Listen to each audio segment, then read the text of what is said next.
नमस्कार कवठे महांकाळकरांनो, आपल्या सर्वांच्या विश्वासाने माळी कन्स्ट्रक्शन घेऊन आला आहे आपल्या भागातील अत्याधुनिक fully automatic stone crusher plant Mahankali stone crusher आता तुमच्या सेवेत। इथे मिळणार उत्कृष्ट दर्जाचे material, wash sand, plaster sand, crush sand, VSI 20 mm, 10 mm आणि 6 mm, 20 मिमी खडी, GSB खडी। आता तुमच्या कन्स्ट्रक्शन साइट साठी सर्व मटेरियल एकाच ठिकाणी उपलब्ध। प्लांट पर्यंत येण्यासाठी प्रशस्त रस्ता आणि मटेरियल घरपोच सुविधा देखील उपलब्ध। उत्तम गुणवत्ता, योग्य दर आणि वेळेवर डिलिव्हरी। आजच संपर्क करा 72 49 71 18 00 आणि 70 30 58 18 00। पत्ता नांगोळे, तालुका कवठे महांकाळ। तुमच्या बांधकामाला मजबूत आधार देणारं विश्वासाचं नाव महांकाली स्टोन क्रशर। साधी पतसंस्था चालविता आली नाही, सूत गिरणीही बंद पडली। महांकाली साखर कारखान्यावर प्रश्न विचारता कसे? चेअरमन अनिता सगरे। महांकाली साखर कारखाना अडचणीत असताना तुम्ही कुठे होता? अनिता सगरेंचा विरोधकांना सवाल। महांकाली सहकारी साखर कारखाना मागील 7 वर्ष अडचणीच्या काळातून जात असताना आम्ही कारखाना वाचविण्यासाठी न्यायालयीन लढाई लढत होतो। कोर्टाच्या तारखांसाठी एक आठवडा पुणे मुंबईला फिरत होतो। त्यावेळी प्रश्न विचारणारे कुठे होते? कारखाना अडचणीत असताना त्यांची भूमिका काय होती? या प्रश्नांची उत्तरे त्यांनी प्रथम द्यावीत, असे आवाहन महांकाली साखर कारखान्याचे चेअरमन अनिता सगरे यांनी केले आहे। कवठे महांकाळ येथील महांकाली सहकारी साखर कारखान्याच्या निवडणुकीसाठी सत्ताधारी गटाच्या महांकाली शेतकरी विकास पॅनलचा प्रचार शुभारंभ महांकाली मंदिरात चेअरमन अनिताताई सगरे, युवा नेते शंतनू भैया सगरे तसेच ज्येष्ठ मान्यवरांच्या हस्ते श्रीफळ वाढवून करण्यात आला। यावेळी सभासदांना संबोधित करताना अनिता सगरे यांनी विरोधकांवर जोरदार टीका केली। साधी पतसंस्था तुम्हाला चालवता आली नाही, सूतगिरणी सुरू केली ती बंद पडली, सूतगिरणीचा लिलाव काढला, साधा उद्योग सुरू करता आला नाही, चालवणी तर दूरच, असा टोला अनिता सगरे यांनी विरोधकांना लगावला। स्वतःचे अपयश लपवून दुसऱ्यांवर टीका कशासाठी करता, असा सवालही त्यांनी विरोधकांना केला। महांकाली साखर कारखाना अडचणीत असताना आम्ही न्यायालयीन लढाईसह कारखाना वाचविण्यासाठी प्रयत्न करत होतो। त्यावेळी विरोधकांची भूमिका काय होती याचे उत्तर त्यांनी सभासदांसमोर द्यावे, असेही सगरे म्हणाल्या। प्रचार शुभारंभानिमित्त कवठे महांकाळ शहरातील मल्लिकार्जुन मंदिरापासून सभासद, शेतकरी, पदाधिकारी व कार्यकर्त्यांची भव्य रॅली काढण्यात आली। शक्ती प्रदर्शन करीत ही रॅली महांकाली मंदिरापर्यंत पोहोचली। या रॅलीचे नेतृत्व चेअरमन अनिताताई सगरे, युवा नेते शंतनू भैया सगरे तसेच नगरसेविका अनुराधा गणपती सगरे यांनी केले। यावेळी कुमार पाटील, सभापती महेश पवार, दीपकराव ओलेकर, नानासाहेब वाघमारे, अमर सावळे, भानुदास पाटील, पांडुरंग पाटील, पंचायत समिती सदस्य दिलीप झुरे, रविकिरण घागरे, काशीलिंग कोळेकर, महेश पाटील, राहुल जगताप, मोहन खोत, इंद्रजित कोळेकर यांच्यासह प्रमुख पदाधिकारी, कार्यकर्ते, सभासद, नागरिक मोठ्या संख्येने उपस्थित होते। प्रचार शुभारंभाच्या कार्यक्रमात चेअरमन अनिता सगरे यांनी केलेल्या भाषणातून विरोधकांवर केलेल्या टीकेमुळे महांकाली साखर कारखाना निवडणुकीतील राजकीय वातावरण आणखीन तापण्याची चिन्हे दिसत आहेत। महांकाली साखर कारखाना 7 वर्ष अडचणीत होता, त्यावेळी तुम्ही कुठे होता? या सर्व प्रश्नांसहित अनिताताई यांनी विरोधकांवर केलेली जोरदार टीका तसेच पुढचे भाषण KK मराठी न्यूजवर पहा। KK मराठी न्यूजसाठी कवठे महांकाळ। आज आपला हा कारखाना राजाराम बापूच्या अथक परिश्रमातून उभा राहिलेला आहे। त्यावेळी नानासाहेबांचे सहकारी असलेले अजितराव असतील, पंडितांना असतील, कोळेकर बापू असतील, नामदेव गुरुजी असतील, नामदेव आबा असतील, त्याचबरोबर इथले कोळेकर बापू असतील, मारुती अप्पा असतील, शिवाजी अप्पा याचे असतील, आगळवाचे शिवाजी अप्पा असतील, जनाब गुरुजी असतील, ह्या सर्वांनी अनेक कष्ट आणि परिश्रम घेऊन हा कारखाना उभा केला।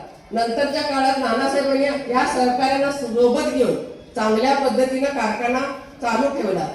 शंतनूनं प्रास्ताविकमध्ये सांगितलं, नानासाहेब जेव्हा कारखाना चालवत होते तेव्हा फक्त 5 कारखाने होते, लांबून ऊस आणून आपण चालवत होतो। त्यावेळेचे कामगार संख्या पण भरपूर होती। आपलं तसं बघितलं प्लांट होता 1250चा, आपल्याला त्यावेळी कामगार फक्त 400 किंवा 500 लागत होते।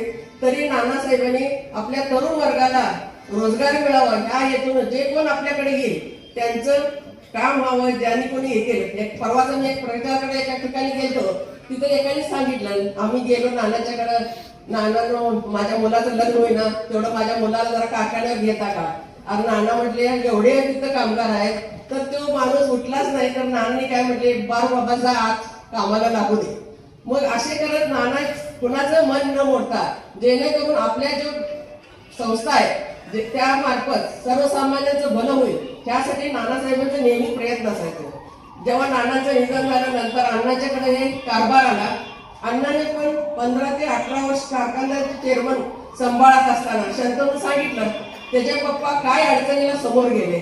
शारीरिक अडचण एवढी होती, कारखान्याची क्षमता कमी. त्यावेळी अण्णा जेव्हा चेअरमन झाले, जवळजवळ जिल्ह्यात झाले 18 ते 20 कारखाने. जेव्हा कारखान्याची संख्या वाढली, आजूबाजूचा ऊस यायला आपल्याला अडचणी आला. आपल्याकडे 1250 टन कॅपॅसिटीचं, कामगारांचं एवढं मोठं पगार, त्याचबरोबर आपल्याकडे बाय प्रोडक्ट नव्हते, कोजन नव्हतं किंवा डिस्लरी नव्हता. का तर आपल्याकडे पाणी नव्हतं. डिस्लरी प्रकल्प जर आपल्याला करायचा असेल तर आपल्याला 1 लिटर दारूसाठी 7 तर 12 लिटर पाणी लागायचं. आपल्याकडे पाणी नव्हतं. 2009ला जेव्हा आबा आले, अगोदर सरकारने पण मैशाळ योजनेला गती दिली, आबाने गती दिली, त्यामुळे पाण्याचं स्तोत्र वाढलं. तर आपल्याकडे बाय प्रोडक्ट नसल्यामुळे आपण या सगळ्या गोष्टी अडचणीत येत गेलो. मला एवढंच सांगायचं, अण्णाने आपल्या शारीरिक अडचणीवर मात करत प्रत्येक गोष्टीला समोर गेले. मला अजूनही दिवस आठवतात, 20 लाख असेल 30 लाख एका पतसंस्थेत आणायसाठी, कामगारांचे पगार मागवायसाठी, ऊस बिल थकलेले द्यायसाठी दिवसभर अण्णा त्या पायरीवर बसून असायचे. जेव्हा अण्णा ऍडमिट होते रुबी हॉस्पिटलमध्ये, 2016ची गोष्ट आहे. 2016 नोव्हेंबर 17 तारीख होती, संकष्ट चतुर्थी होती. अण्णाला ऑपरेशनसाठी आत घेऊन चालले होते. मी अण्णांना म्हटलं, धीर धरा, आपलं सगळं चांगलं होतंय, व्यवस्थित होतंय. अण्णा मला काही विचारले, शंतनू कुठं आहे, श्वेता कुठं आहे, हे त्यांचं प्रश्न होतं. त्यांचं प्रश्न एकच होतं की अड्ड्यात ऊस किती आहे, अड्ड्यात वाहनं आहेत काय, का तर सीझन सुरू झाला. म्हणजे एवढं मी कारखान्यासाठी वाहून घेतलं होतं. मी हाऊसवाईफ असल्यामुळे अड्डा हे माहीत नव्हतं. अड्डा कशाला म्हणतात, वाहनं कशाला म्हणतात. म्हणजे मी एवढं त्या कारखान्यात एवढं अजून मला त्याची ज्ञान नव्हतं. म्हणजे एवढं आमचं कुटुंब हे संस्था म्हणजे तालुक्याचं विकासाचं केंद्र आहे. ह्याच्यासाठी आपलं योगदान किती कशा पद्धतीने असलं पाहिजे एवढं विचार करणारं आमचं कुटुंब होतं.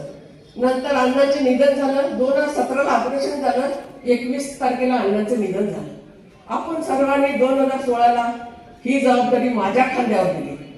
2016-17चं सीझन असेल, 17-18चं सीझन असेल, मी सक्षमपणे चालवलं.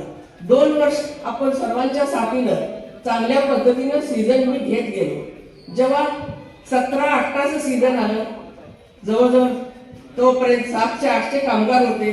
कामगारांना मी समजूत घालत होतो, आपली कॅपॅसिटी कमी आहे. मी आता सध्या तुम्हाला 2 पगार देतो, उरलेला पगार आपण सीझन सुरू झाल्यावर तुमच्या खात्यावर घालतो. तर काही लोकांनी आडमोठेपणा घेतला आणि कारखाना बंद पाडला. तोपर्यंत कोविडचा काळ सुरू झाला. कोविडमध्ये आपल्याला बाहेर कुठं जाता येत नव्हतं, पैशाची उपलब्ध झाली नाही आणि बँकेनं चुकीची कारवाई केली. आपलं व्हॅल्युएशन मूल्यांकन कमी केलं. त्याच वेळी जर कारखाना दुसऱ्याला विकला गेला असता, आज शेजारपाजारचे कारखाना बघतोय काय परिस्थिती आहे. तर आपलं एकच ध्येय होतं की सभासदांच्या मालकीचा हा कारखाना राहिला पाहिजे. मला माहित आहे आज सभासदांनी काय कष्टातनं पैसे गोळा करून हे कारखाना उभा केलाय. मी जर त्यावेळी कारखाना विक्रीला मदत केली असती, कुठं सहकार्य केलं असतं, तर नानासाहेब असतील, त्यांचे सहकारी असतील, आज मला माफ केले नसते. आज मी बरेच वर्ष कोर्टात लढा दिला. हे सगळं करत असताना तुमचं साथ आणि सहकार्य होतं. आज बरेच संचालक, माझे काही संचालक विरोध पॅनलात उभा आहे. मला त्यांना विचारायचं आहे, हे सगळं जेव्हा मी करत होतो तुम्ही कुठं होता? मी रोज पुणे, मुंबई, दिल्ली असे माझे वारे असायचे.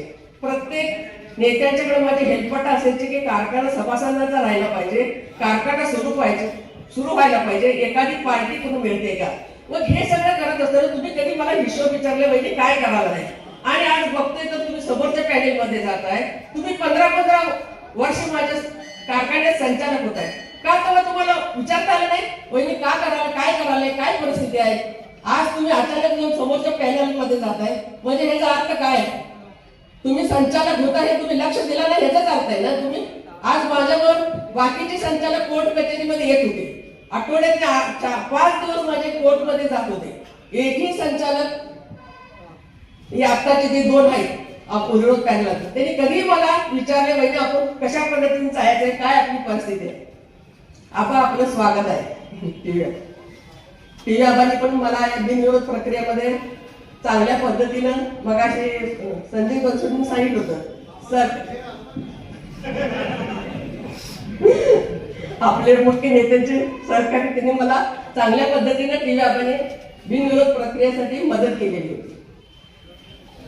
तर आपण ह्या अशा परिस्थितीत जात असताना आज आपल्याला कोरे सावकारांनी मध्यंतरी काळात आपण जेव्हा मेळावा घेतला, आपल्याला शब्द दिला आहे, मुख्यमंत्री साहेब आपल्या सोबत आहेत.